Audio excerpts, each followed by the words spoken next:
Halo semuanya, kembali lagi dengan saya Sevia Mesa Sabira sebagai mahasiswa D3 RMIK Poltekkes Kemenkes Tasikmalaya. Nah, kali ini Sevia akan membahas mengenai TPPGD. Apa sih TPPGD itu? TPPGD itu adalah tempat pendaftaran pasien gawat darurat. Walaupun dari namanya ada gawat daruratnya, tapi tidak selamanya yang mendaftar ke TPPGD itu adalah pasien yang dalam keadaan gawat darurat. Bisa saja pasiennya tidak dalam keadaan gawat darurat, tetapi waktunya yang darurat, seperti pasien yang datang di malam hari. Karena kalau malam hari kan waktu pendaftaran tutup, oleh karena itu pasien akan daftar ke TPPGD. Nah, TPPGD itu sendiri melayani pasien selama 24 jam setiap harinya. Untuk tugas dan fungsi dari TPPGD itu apa saja sih? Yang pertama, mendaftarkan pasien yang akan ke unit gawat darurat. Sudah pasti ya, jika pasien akan datang ke UGD harus mendaftar dulu ke TPPGD. Nah, di TPPGD juga mencatat data dasar dari pasien di dokumen rekam medis dan formulir. Yang ketiga, TPPGD juga memberikan nomor rekam medis kepada pasien. Nah, yang keempat, TPPGD akan melakukan distribusi file ke UGD dengan menggunakan buku ekspedisi.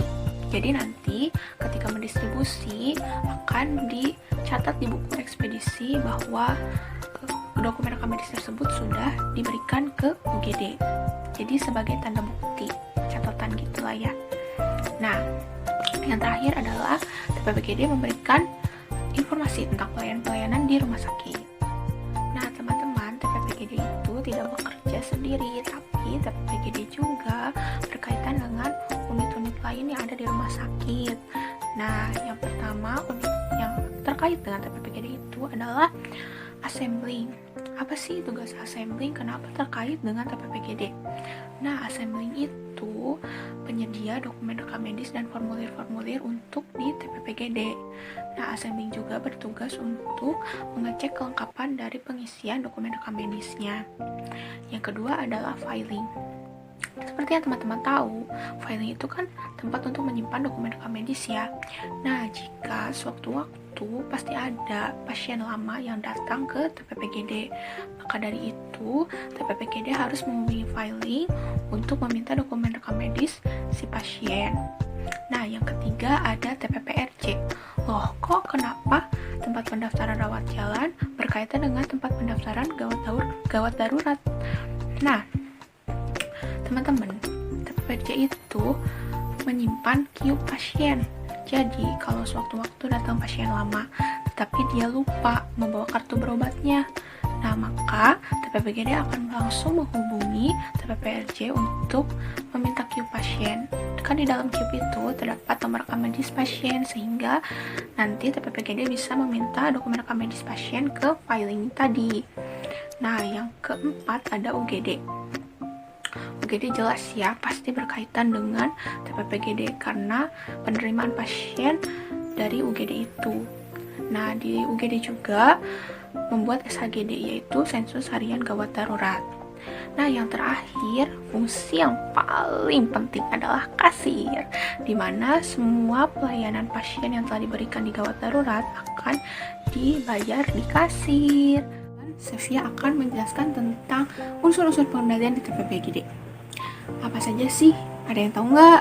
Nah, yang pertama itu adalah diberikannya KIB, kartu indeks berobat nih, kepada pasien baru. Jelas ya, kalau pasien itu baru, pasti pasiennya kan belum memiliki kartu indeks berobat. Nah, akan dibuatkan yang baru kartu indeks berobatnya untuk pasien. Jadi jika kalau misalkan dia ingin berobat lagi ke RS kita, nah dia bisa membawa, bukan bisa, tapi harus membawa si KIB itu.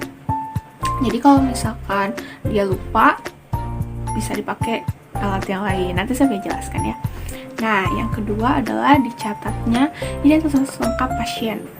Seperti halnya yang ada di formulir, ada nama, ada alamat, tempat tanggal lahir, kewarganegaraan, identitas tentang keluarga juga dicatat di formulir.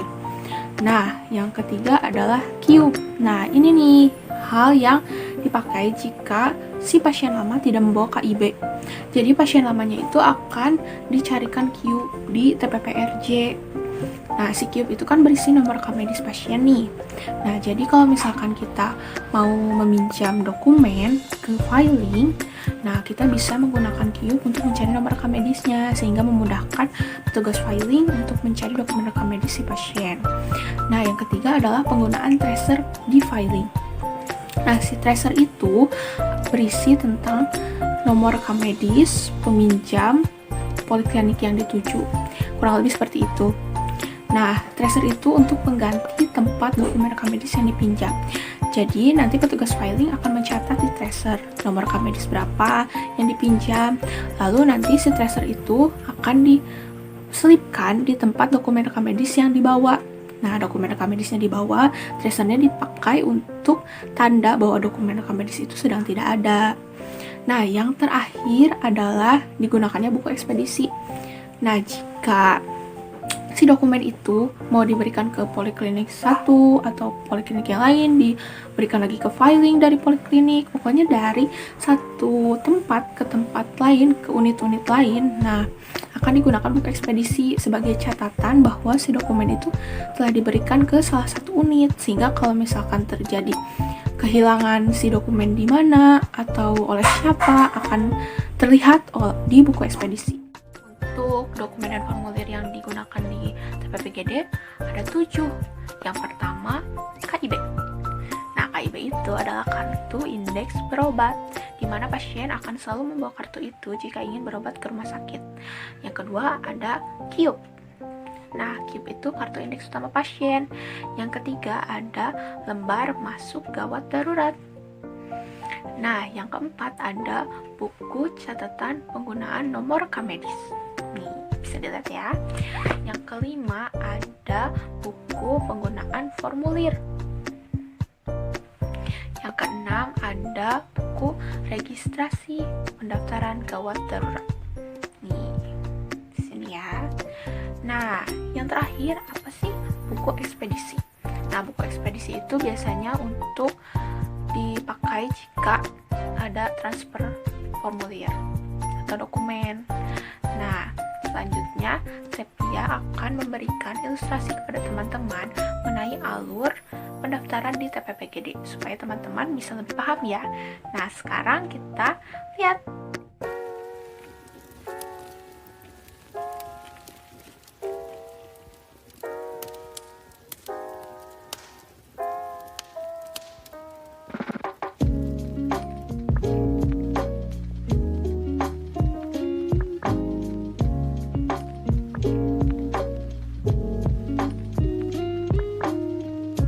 Selamat siang, Ibu. Ada yang bisa saya bantu? Ini saya mau mendaftarkan adik saya, Bu. Oh, Ibu sebagai kakak dari pasien. Iya, saya kakaknya. Apakah adik Ibu sudah terdaftar di BPJS? Iya, sudah terdaftar di BPJS. Bolehkah saya meminjam kartu BPJS dan KTP-nya? Boleh, sebentar ya. Ini kartu BPJS-nya. Ya. Ini KTP-nya. Ya, baik. Saya pinjam dulu ya, Ibu, kartu BPJS dan KTP-nya. Ibu bisa menunggu dulu di sebelah sana sambil saya menginput data dari adik Ibu. Baik, Bu.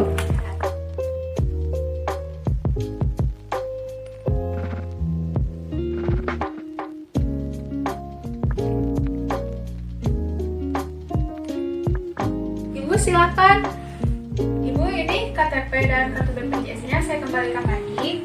Ini ada kartu berobat. Apabila adik Ibu akan berobat kembali ke sini harus dibawa. Dan ini Ibu bisa serahkan ke loket pembayaran UGD. Oh, jadi ini diserahkan langsung ke pembayaran. Ya, Ah, iya. Terima kasih, Bu. Ya, semoga lekas sembuh. Ya, mari, Bu. Ya. Nah, teman-teman, begitulah alur pelayanan prosedur pendaftaran pasien di TPPGD. Semoga setelah melihat video yang tadi, teman-teman semakin paham bagaimana alur di TPPGD itu. Nah, sekarang waktunya Sepia pamit undur diri. Semoga teman-teman selalu sehat di rumah ya. Nah, jangan lupa tunggu video Sepia selanjutnya.